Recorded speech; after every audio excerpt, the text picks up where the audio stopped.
يغفر لهم ويرحمهم ويعلي درجاتهم في الجنة ويعد علينا من بركاتهم وأنوارهم وخصوصيتهم وكرامتهم في الدين والدنيا والآخرة بنية القبول وحصول المأمول وبنية الشفاء من كل الأمراض وبنية قضاء حوائج الدنيا والآخرة وبنية الفوز بحسن الخاتمة عند الموت بسر الفاتحة. أعوذ بالله من الشيطان الرجيم. بسم الله الرحمن الرحيم. الحمد لله رب العالمين الرحمن الرحيم مالك يوم الدين. إياك نعبد وإياك نستعين اهدنا الصراط المستقيم صراط الذين أنعمت عليهم غير المغضوب عليهم ولا الضالين. رب اغفر لي ولوالدي آمين. السلام عليكم ورحمة الله وبركاته. بسم الله الرحمن الرحيم. الحمد لله رب العالمين وبه نستعين على أمور الدنيا والدين. اللهم صل وسلم على سيدنا محمد وعلى آله وصحبه أجمعين. سبحانك لا علم لنا إلا ما علمتنا إنك أنت العليم الحكيم وتب علينا إنك أنت التواب الرحيم. رب اشرح لي صدري ويسر لي أمري واحلل عقدة من لساني يفقهوا قولي وسدد لساني واهد قلبي بجاه النبي وآل النبي ولا حول ولا قوة إلا بالله العلي العظيم. أما بعد. Sebelumnya ulun minta izin, minta maaf karena duduk di kursi lebih tinggi dari pian-pian semuanya. Karena bukan berarti yang di atas ini mulia dan bukan juga yang di bawah itu hina. Cuman alasan ulun duduk di kursi ini satu aja bang. Alasan ulun duduk di kursi ini karena awak halus. Nah itu aja bang. Bujur ya janganlah ini karena mau awak halus duduk di bawah. Siapa ibu-ibu mana mau meningkat karena sudah halus ini jauh ulangan. Jadi itu aja gitu. Artinya ulun minta izin, minta ridho kalau duduk di atas di sini. Dan sebetulnya yang mengisi kajian subuh pada subuh hari Kamis ini Ustaz Ahmad Fauzi. Jadi karena beliau masih dalam perjalanan musafir ke Banjar, maka bapak pengurus menelpon kita dari Malang. Jadi rasa-rasanya ini sudah pertemuan yang kedua kali belum ngisi di sini. Kalau ada salah, dan kedua kalinya ini juga datang mahabarinya biarkan. Bisa benar kami itu menghadirkan mahabari. Cuman alhamdulillah insyaallah selagi ulun tidak terbentur jadwal dengan yang lain, insyaallah sebisa mungkin kita menaikkan hajat para pengurusnya. Jadi namanya pengganti ini kita tahu lah apa kita bilang. Artinya menyambung kitab tahu dan gimana pun kitab apa sih yang sering baca. Jadi kita banyak berkisah ini kan supaya orang ngantokan barangnya kisah Piala Dunia lah. Siapa yang menang tadi malam. Jadi barang aja insyaallah. Tapi intinya mudah-mudahan Allah berkahi kita semua dan guru kita yang sedang dalam perjalanan Allah selamatkan, Allah sehatkan sampai balik ke tempat kembali. Amin ya rabbal alamin. Alhamdulillah, bersyukur kita kepada Allah Subhanahu wa taala atas segala limpahan rahmat, hidayah, taufik juga pertolongan dari Allah sehingga dalam kesempatan yang mulia ini Allah masih kumpulkan kita di dalam tempat yang insyaallah penuh dengan keberkahan dan kemuliaan ini. Maka ini perkumpulan harapan kita. Semoga ini perkumpulan menjadikan sebab Allah ampuni dosa kita, dosa kedua orang tua kita, dosa semua guru-guru kita. Yang sakit Allah angkat segala penyakitnya dan mudah-mudahan Allah mudahkan segala urusan kita. Allah kabulkan, tunaikan hajat kita dunia wal akhirah. Allah jadikan keturunan kita keturunan yang saleh dan saleh, serta Allah wafatkan kita semua dalam keadaan husnul khatimah. Amin amin ya rabbal alamin. Alhamdulillah, pada subuh kali ini kita telah berada tepatnya pada tanggal 17 Muharram. Kalau tidak salah, ini sudah masuk atau sudah hidup 17 Muharram, yang artinya sudah jalan 17 hari dari tahun baru 1445. Yalah 5 lah. 7 8 kan? Oh, ada guringan ke awal-awalnya. Ada aja namanya Hamzah. 48 Hijriah. Sudah 17 hari berjalan sampai hari ini. Maka mudah-mudahan momentum tahun baru ini Allah berikan kita semangat baru di dalam beribadah, di dalam taat kepadanya, sehingga semakin hari kita semakin dekat kepada Allah Subhanahu wa taala. Amin. Amin ya rabbal alamin. Di dalam Al-Quran Allah katakan, ini kita bebas saja Allah, kalau kita mau ini bebas saja. Jadi sekali lagi kita disuruh menggantikan, kita pilih kitabnya. Nah, artinya kemungkinan bisa lain kali disuruh menggantikan ulang-ulang. Kita nyaman ngambil kitab, kita nyaman dia tinggal baca kitab gitu kan. Nah, ada kitab ini bingung apa kira-kira itu sampai akan. Nah, itu dah. Cuman ada waktu insyaallah kita mengisi waktu subuh ini dengan majelis ilmu. Di dalam Al-Quran Allah Subhanahu wa taala berfirman, wa'tasimu bihablillahi jami'an wa la tafarraqu, kata Allah, dan berpegang teguhlah kalian terhadap tali agama Allah, dan janganlah kalian bercerai-berai, dan janganlah kalian berpisah-pisah. Ketika kita berteman dengan sebab kata habis hartanya, maka akan menjadi sinis pertemanannya. Berteman dengan sebab pangkat jabatan, tergeser pangkatnya, maka lengser juga pertemanannya. Berteman karena satu profesi, selesai profesinya, usai juga pertemanannya. Tetapi kata Allah, orang-orang yang berteman, orang-orang yang berkumpul karena tali agama Allah, maka inilah perkumpulan yang tidak bisa dipisah-pisahkan, yang tidak bisa dicerai-beraikan, sehingga mereka bukan hanya berkumpul di dunia, tetapi juga berkumpul sampai ke dalam surga. Amin.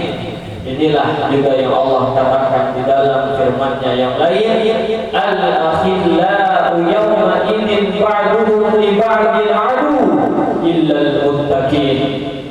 Persaudaraan, pertemanan ketika hari kiamat, sebahagian dengan sebahagian yang lain akan menjadi permusuhan, kecuali pertemanan yang didasarkan dengan ketakwaan kepada Allah Subhanahu wa taala. Maka semoga perkumpulan ini betul-betul kita berkumpul bukan karena dunia, tapi karena ingin meningkatkan iman dan takwa kita kepada Allah Subhanahu wa taala, sehingga kita tergolong dengan dari golongan orang-orang yang Allah maksud di dalam firman-Nya, yang tidak akan bisa dipisahkan, dicerai-beraikan. Amin. Amin ya rabbal alamin. Yang kita berkumpul ini di masjid At-Tayyib, ya, At-Tayyib. At-Tayyib yang artinya adalah baik, bersih, suci. Maka semoga kita yang sering datang ke masjid ini, maka masjid ini bukan hanya sekedar nama Tayyib, tapi juga bisa memperbaiki hati orang-orang yang datang masuk ke dalam masjid, beribadah ke dalam masjid, dan memakmurkan ini masjid. Kenapa? Karena kalau kita berbicara orang yang datang ke masjid, rasa-rasanya di akhir zaman ini ke masjid terkadang bukan hanya untuk ibadah, tapi ke masjid numpang ke WC, nah bisa juga, atau numpang wifi, nah bisa juga makan-makan ini. Jadi kan untuk ibadah, tapi yang dimaksud di sini adalah masjid yang dijadikan untuk tempat bermunajat kepada Allah Subhanahu wa taala. Dan Rasul sallallahu alaihi wasallam beliau bersabda, ahabbul bilad ilallahi masajiduha. Tempat yang paling dicintai, disukai oleh Allah itu adalah masjid-masjidnya. Allah tidak sebut pasarnya, Allah tidak sebut tokonya, tapi yang Allah sebut, yang Nabi sebut tempat yang paling dicintai oleh Allah itu adalah masjid-masjidnya. Kenapa masjid menjadi tempat yang paling dicintai Allah? Karena di dalamnya terdapat orang-orang yang mengingat Allah, karena di dalamnya terdapat orang-orang yang berzikir kepada Allah, sehingga masjid menjadi tempat yang mulia dan tercinta di sisi Allah Subhanahu wa taala.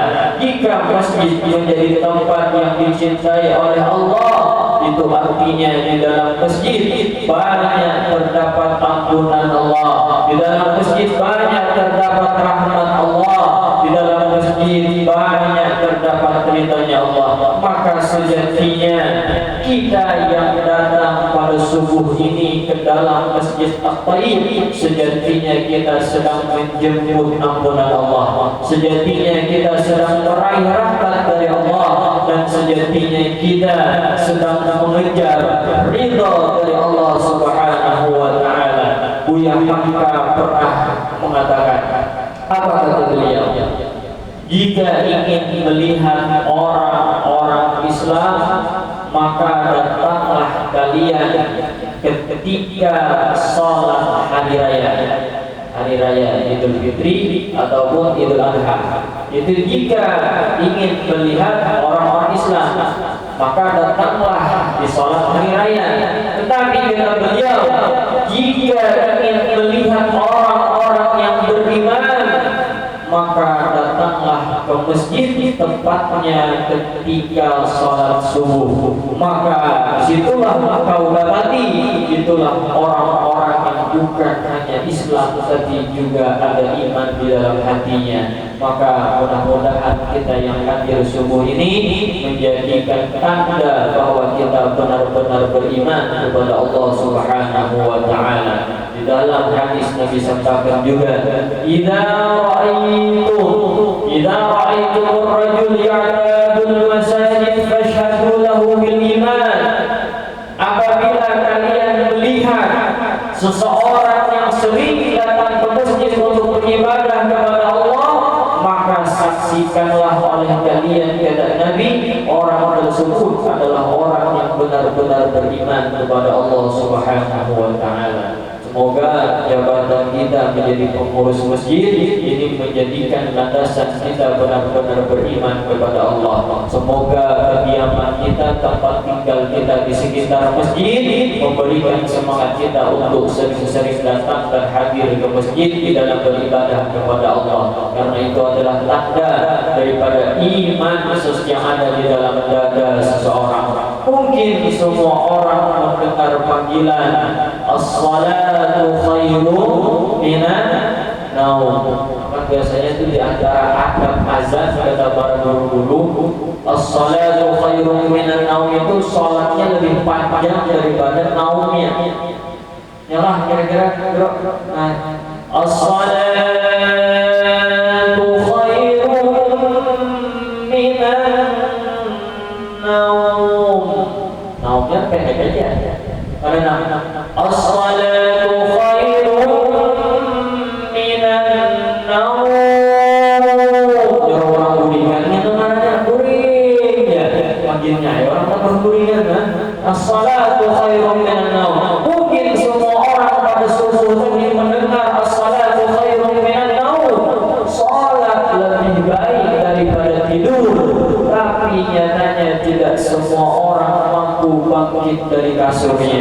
Tapi kita dapati di dalam Masjid At-Taib banyak bapak-bapaknya dan ibu-ibunya yang mampu, yang dipanggil hatinya, yang tergerak anggota tubuhnya untuk datang ke masjid. Kenapa tidak semua orang terpanggil?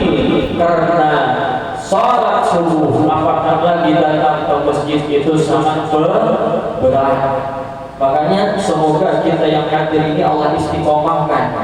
Allah istiqomahkan sampai akhir hayat kita senantiasa ringan kaki kita untuk melangkah datang ke masjid, khususnya ketika setiap subuh. Karena apa? Karena istiqomah itu yang berat. Istiqomah itu yang berat. Kalau ringan itu namanya istirahat. Kalau nyaman istirahat. Ya Pak. Jadi orang dulu kan nggak tahu jadi kita nih sama saya ini nggak tahu. Ini sebenarnya lebih ringan gitu kan. Allah Akbar. Jadi mudah-mudahan. Jadi kita harus tahu memang ada apa. Tapi kesan segala dunia pada nonton kita malam tadi. Kira ulun ketika datang ke masjid ini rasa-rasanya juga yang hadir jamaah ini sisa ibunya jadi ibu-ibunya. Nah, bapak-bapaknya trailer malam ini udah nonton Piala Dunia ternyata alhamdulillah kita dapati sama ya bapak-bapaknya ibu-ibunya alhamdulillah semoga yang menjadi istiqomah bagi kita dan Allah senantiasa tanamkan istiqomah tersebut sampai akhir hayat kita amin ya rabbal alamin. Maka tatkala orang di luar sana ketika bangun dari tidurnya mungkin yang dia pikirkan adalah dunianya, pekerjaannya ataupun pasarnya, tetapi kita temui di Masjid At-Tayyib ini jamaahnya bangun dari tidur yang dia pikirkan adalah salat subuhnya, yang dia pikirkan adalah masjidnya, bukan dia tidak ingin dunia tetapi karena dia lebih tahu mana yang paling utama.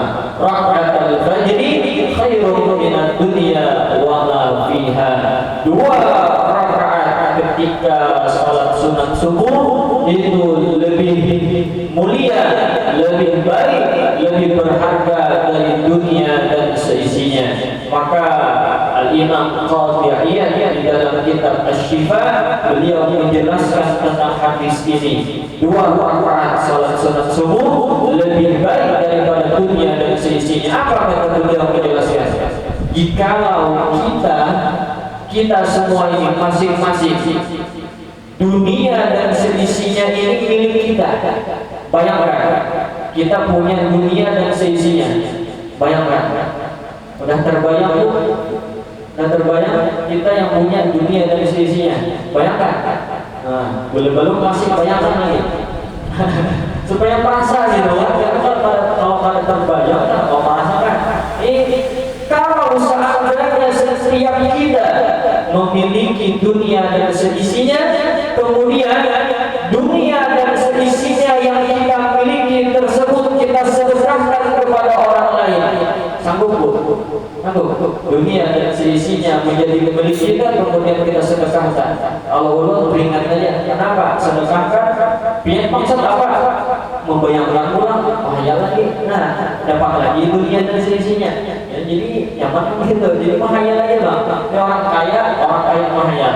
Jadi kata beliau apa? Jika kita punya dunia dan seisinya, kemudian yang kita sedekahkan semua itu kepada orang lain, maka itu lebih baik dua rakaat salat sunat subuh ketimbang kita bersedekah dengan dunia dan seisinya. Kenapa?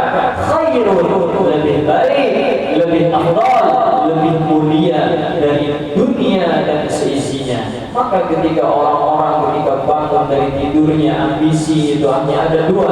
Ada yang ambisi dengan dunianya, dia memikirkan dengan pekerjaannya, dia memikirkan dengan kantornya.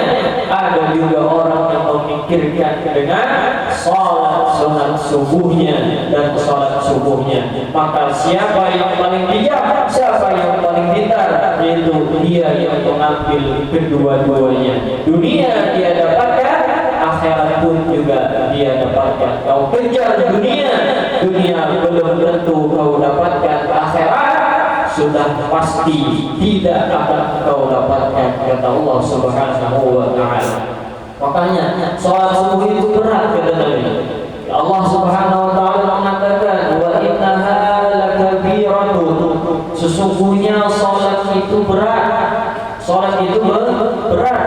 Kalau tidak ada iman di dalam hati, kalau tidak ada motivasi, siapa yang memotivasi? Siapa yang memberikan semangat itu? Iman yang ada di dalam hati. Terasa berat. Illa 'alal khashi'in, kata Allah. Kecuali salat itu akan terasa ringan bagi orang-orang yang khusyuk. Siapa orang-orang yang khusyuk? mereka yang ada iman di dalam hatinya. Tapi kalau kita sedikit iman, maka sangat-sangat berat kita untuk mampu mengerjakan sholat. Kalau kita hitung-hitungan tentang waktu Bapak Ibu yang dimuliakan oleh Allah, satu hari Allah kasih kita berapa jam? 21 tuh berapa? 24 masih hitung bayarnya 24 jam. Dari 24 jam berapa waktu Allah wajibkan kita untuk sholat? Berapa? 6. Oh 5. Dari 5 sholat ini kita anggap total 5-nya ini ada 17 rakaat. Subuh 2, zuhur 3, apa ya? Oh, salah betul. Zuhur 4, asar 4, isya 3. Oh, isya 4. Oh, maghrib dulu lah. Maghrib 3, isya 4. Totalnya ada 17. Dari 24 jam Allah wajibkan kita untuk mengerjakan sholat sebanyak 17 rakaat ataupun 5 waktu. Anggap saja paling lawas sebanyak berapa menit? Satu waktu. Anggap ambil 4 rakaat. Berapa waktu? 10 menit. Berapa kira-kira? Paling 10 menit, Ustaz. 10 menit. Itu kalau berjamaah. Bilanya habis salam ada bulik 10 menit. Tapi bila salam bulik jadi 5 menit saja tuh. Nah, bila ada berjamaah 2 menit saja bisa bersong. Ya ada kita hitung 10 menit satu waktu. Berarti 10 kali 5 berapa? 50 menit. Ya kita gerakkan, kita tambah 10 menit biar pas 1 jam. Jadi dari 24 jam yang Allah berikan waktu kita sehari semalam, hanya 1 jam yang Allah minta, yang Allah wajibkan kita untuk kita berikan waktu 1 jam tersebut hanya kepada Allah. Berarti ada berapa sisa? Ada 23 waktu. Maka kalau ingin kita peribahasakan, Allah itu memanggil kepada hambanya, wahai hambaku, dari 24 jam yang aku kasih waktu kepada engkau hanya 1 jam saja. Kalau kita totalkan 5 waktu tersebut, hanya 1 jam saja. Jadi kalau betul-betul berjamaah baca wirid tadi kan, kalau seorangan, ya sudah 2 menit selesai. Artinya apa? 5 waktu 10 menit hitung sudah. Nah, banyak banget lebihannya tidak loh. Artinya ada 24 jam yang aku kasih waktu kepada kalian dalam sehari semalam, dan hanya 1 jam saja aku minta engkau bersujud beribadah menyembah kepadaku, yakni di dalam sholatmu. Sisanya silahkan engkau 23 jam yang kau bekerja. Silahkan engkau sibuk dengan keluarga. Silahkan engkau sibuk dengan usaha. Tapi nyatanya apa? Dengan 1 jam tersebut banyak tidak orang yang dilalaikan dengan pekerjaannya, orang yang dilalaikan dengan anak istrinya, orang yang dilalaikan dengan usahanya. Ini tandanya apa?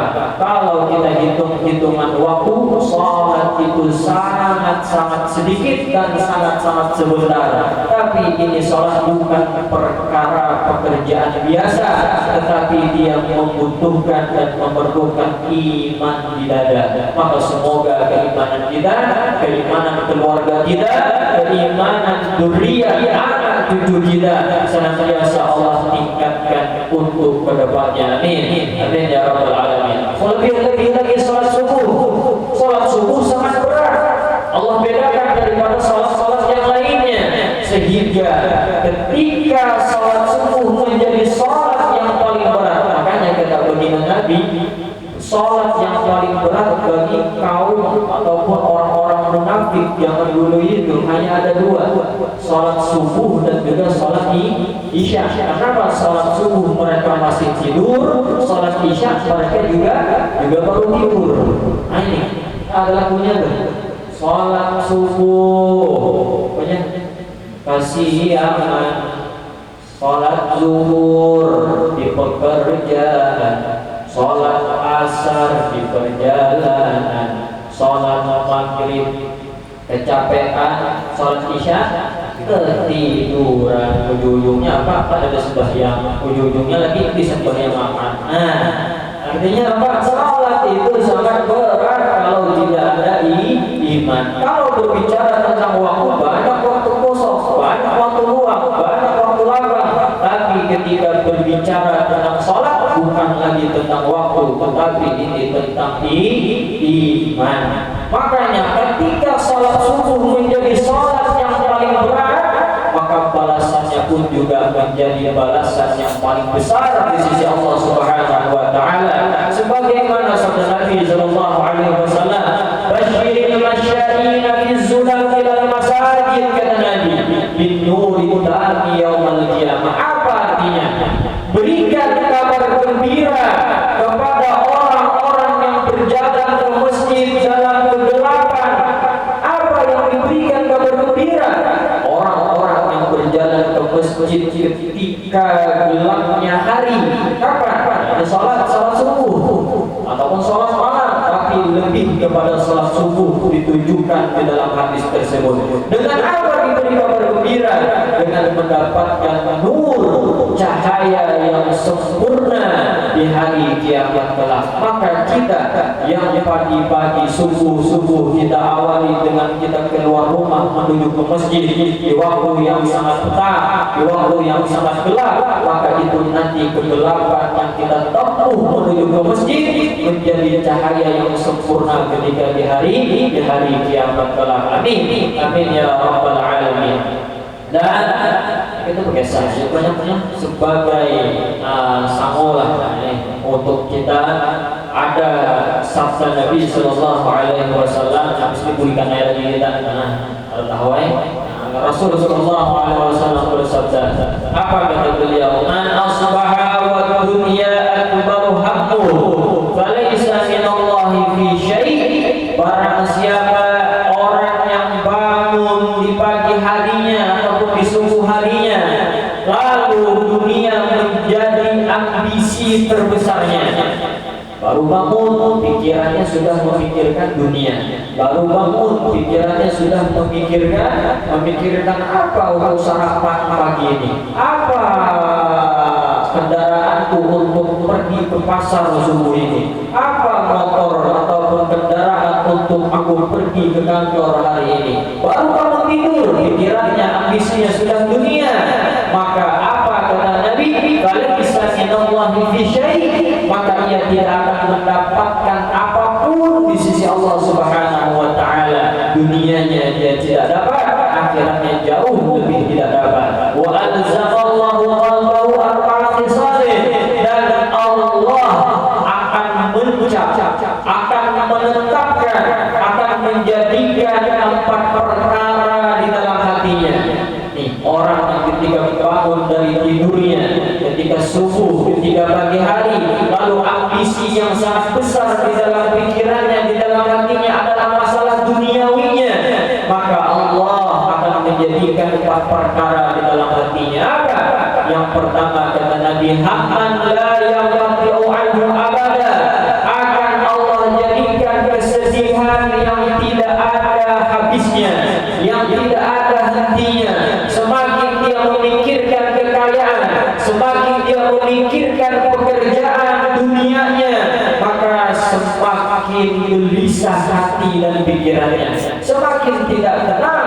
Apa yang dia pikirkan, apa yang dia usahakan, itu yang pertama. Ini adalah duka cita yang sangat-sangat menyakitkan. Kenapa? Kita kejar sesuatu, tapi malah sesuatu tersebut menjauh dari kita. Sama seperti bayangan diri kita. Semakin kita kejar, semakin dia lari dari kita, dan akhirnya kita tidak mendapatkannya. Inilah dunia. Bahkan diceritakan di Jepang, mungkin di negara lain begitu juga. Di Jepang ini cerita, kalau ada sohyo ke sana, ini ada yang diziarahi di sana. Coba pulang dan sana, kalau kita ke sana, ada yang didatangi. Jadi di Jepang itu diceritakan, kan kita tahu kekayaan Jepang luar biasa, tapi setiap hari hampir 30 orang yang bunuh diri. Bukan orang fakir, bukan orang miskin yang bunuh diri. Siapa? Mereka yang terlilit hutang, mereka yang punya bisnis yang besar, mereka yang punya usaha yang sangat besar. Kenapa? Stres memikirkan, sibuk memikirkan, sehingga tidak ada ketenangan yang mereka dapatkan. Maka kita mengawali hari kita dengan kita beribadah kepada Allah, karena kita tahu inilah ketenangan yang sejatinya adalah benar-benar ketenangan. Apa kata Allah? Ala bidzikrillahi tatma'innul qulub. Hanya dengan mengingat Allah, baik dengan sholat, baik dengan baca Al-Quran, baik dengan berzikir kepada Allah, tatma'innul qulub, hati kalian akan menjadi tenang. Makanya kata para guru, kalau kita berdoa jangan hanya berdoa minta senang, tapi yang tepatnya minta hati yang tenang. Kenapa? Karena tidak semua orang yang senang hatinya tenang. Tapi kalau hatinya tenang, pasti itu orang yang paling senang, itu orang yang paling bahagia dunia dan akhiratnya. Maka ini artinya apa? Ketika seseorang bangun di pagi harinya, di subuh harinya, dunia menjadi ambisi terbesarnya, sibuk memikirkan dunia, maka akan Allah jadikan hatinya senantiasa sedih yang tidak ada habis-habisnya. Kemudian yang kedua, wa syughlan la yatafarradu minhu abada, kesibukan yang tidak pernah ada waktu luangnya. Ini akan Allah jadikan orang tersebut orang yang super sibuk. Yang super sibuk kenapa? Karena terlalu banyak yang dipikirkan. Oh, hari ini bisnisku di Brau, wah ke Brau. Karena esok kemana pulang ke Banjar, karena esok ke Jawa. Habis semua berdiam di rumah. Hantunya berdiam di rumah demikian. Apa ada orangnya kemana? Sibuk kemari. Karena apa? Kebanyakan bisnis. Maka lebih baik kita yang tidak banyak bisnis, yang bahkan kalaupun ada ya hanya di sini saja. Dengan sebab itulah kita bisa berkumpul di masjid ini. Coba kalau kita bayangkan, tadi malam misalkan di telepon orang ini perusahaan sekian, di mana di Malang sana, di apa, di Juntan orang misalkan, di Malingi orang, segala macam atau kebakaran apa. Mau ketemu tentang malaman sini ke sana, subuhnya libur dulu di Masjid Al-Thayyib. Kenapa? Karena kebanyakan yang dipikirkan. Tapi kalau kita tidak ada pemikiran apa-apa, tenang rasa-rasanya. Subuh kita bisa dengan tenang ke masjid, tidak ada yang menghubungi kita, tidak ada yang membuat kita untuk buru-buru cepat-cepat. Makanya ini kalau seandainya pengajian kita sampai jam 8, insya Allah pasti siap ini, yakin. Siap kan? Siap, mulut yang siung. Nah, dia jangan siap-siap. Nah, ini artinya buktinya bahwasanya memang kita tidak diatur oleh dunianya, tapi kita yang mengatur dunia kita. Kita yang mengatur kehidupan kita. Kemudian yang ketiga, wa man la yarjubu ginahu abada. Allah jadikan hatinya senantiasa merasa fakir, yang tidak pernah mencapai kecukupan dalam kehidupannya. Inilah orang yang fakir. Orang yang fakir siapa? Orang yang merasa takut fakir. Orang miskin siapa? Ketika kita merasa takut miskin, maka itulah orang yang miskin. Kita berusaha, kita kumpulkan harta, kita kumpulkan usaha sebanyak-banyaknya. Kenapa? Agar kita punya, agar kita memiliki segala-galanya. Kenapa? Kalau tidak memiliki, kenapa kalau tidak punya? Saya takut fakir, saya takut miskin. Ketika ada rasa takut di dalam hati kita untuk menjadi orang miskin, maka itulah orang yang miskin. Tapi ketika kita ditakdirkan Allah menjadi orang yang fakir miskin, rasa-rasanya harapan kita cuma satu. Bukan takut, tapi kita berharap. Bukan ketakutan, tapi harapan. Apa harapannya? Semoga Allah jadikan kita orang yang sugih. Kita nih Allah memfakirkan, Allah miskinkan. Apa yang kita takut miskin? Sedangkan keadaan kita sudah miskin. Maka yang ada menjadi harapan kita, mudah-mudahan Allah berikan kita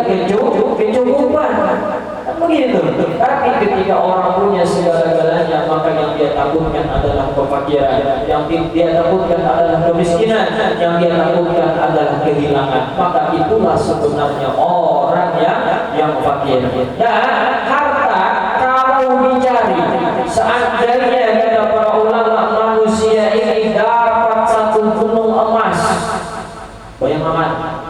bayangkan dulu ya, mana satu gunung emas, ada pian besi, di mana menyimpan kira-kira olah bagasinya, sawah dimalingi orang. Ini segunung emas, cuman inilah kata-kata gitu kan. Seandainya ada manusia yang memiliki satu gunung emas besarnya, niscaya dia menginginkan 2 gunung emas.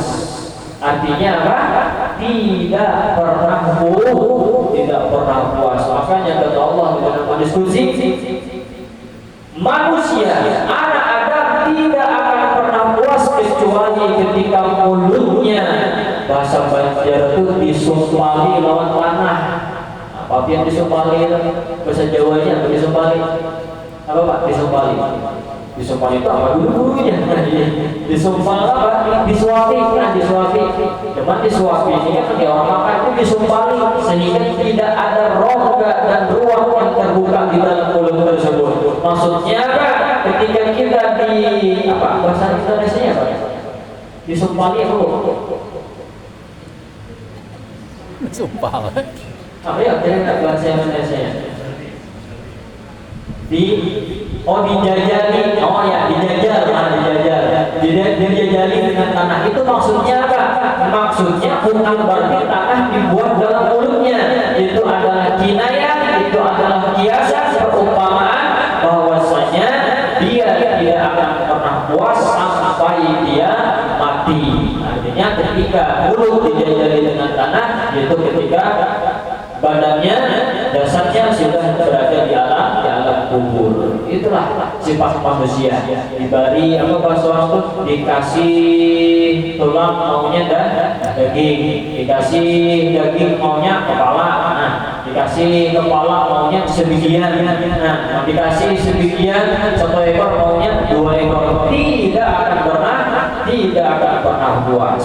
Tapi sebaliknya, nanti hendaklah kalian jangan pernah merasa puas terhadap amal ibadahmu, jangan pernah merasa puas terhadap pikirmu, terhadap ibadahmu. Nanti terbalik, kalau dibilang ketika dapat gajian belum pernah merasa puas, pengen lagi, pengen cari sampingan lagi. Tapi ketika kita masuk masjid lalu melakukan sholat subuh berjamaah, ketika pulang dari masjid melihat ada orang baru bangun dari tidurnya merasa paling alim surga putihnya.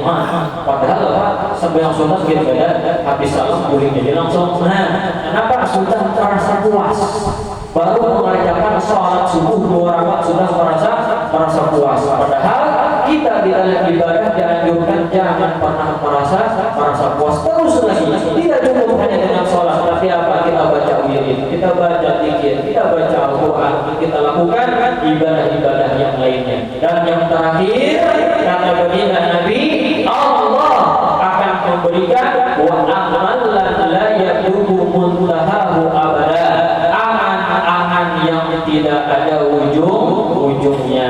Sehingga angan-angan ini adalah sesuatu yang keinginan dia. Orang kalau tulul amal, panjang ataupun banyak cita-citanya, angan-angannya, itu menandakan bahwasanya orang tersebut dilupakan oleh kematiannya. Tapi kalau kita punya perasaan mungkin hari ini Allah wafatkan, mungkin malam Allah wafatkan, kalau itu selalu menjadi ambisi kita, rasa-rasanya kita tidak punya rencana untuk 10 tahun ke depan, rasa-rasanya kita tidak punya rencana untuk 15 tahun ke depan. Kenapa? Karena yang kita pikirkan hanyalah sebuah kematian. Kalau orang sibuk memikirkan kematian, maka hasilnya adalah dia sibuk untuk mempersiapkan bekal terhadap kematian tersebut. Angan-angan yang tidak ada ujungnya. Inilah kata baginda Nabi Sallallahu Alaihi Wasallam, siapa orang bangun di pagi harinya, di subuh harinya, lalu dunia menjadi ambisi yang paling besar di dalam pikirannya, di dalam hatinya, maka dia sejatinya tidak mendapatkan apapun di sisi Allah Subhanahu Wa Taala, dan Allah menjadikan 4 perkara di hatinya. 1. Kesedihan yang tidak ada hentinya. 2. Kesibukan yang tidak pernah ada waktu luangnya. 3. Kefakiran yang tidak pernah mencapai kecukupan.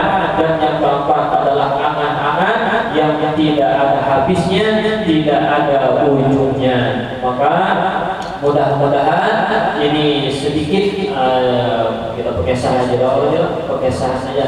Sedikit kisah ini menjadikan motivasi kita untuk senantiasa memakmurkan rumahnya Allah, untuk senantiasa memakmurkan masjidnya Allah, untuk senantiasa menghidupkan rumah-rumah Allah dengan amal ketaatan dan amal ibadah yang lainnya.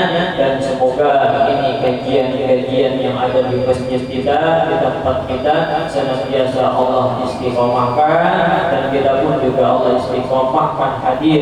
Dan ini adalah tanda bahwasanya pengurus masjid At-Thayyib ini adalah orang-orang yang pintar, yang jenius, yang bijak. Kenapa? Ini di antara sarana mereka untuk bisa memberikan manfaat yang lebih banyak terhadap umat, sehingga masjid bukan hanya dipakai untuk sholat 5 waktu, tetapi juga kesempatan untuk belajar dan menuntut ilmu. Inilah tanda bahwasanya yang pengurus adalah orang-orang yang paham, orang-orang yang pandai. Semoga Allah balas jasa mereka dengan sebaik-baik balasan, dan kita pun juga yang senantiasa ikut andil berhadir di dalam majelis-majelis semacam ini, senantiasa ingin menjadikan amal jariah bagi kita, sebab kita semua untuk masuk ke dalam surganya Allah Subhanahu wa taala.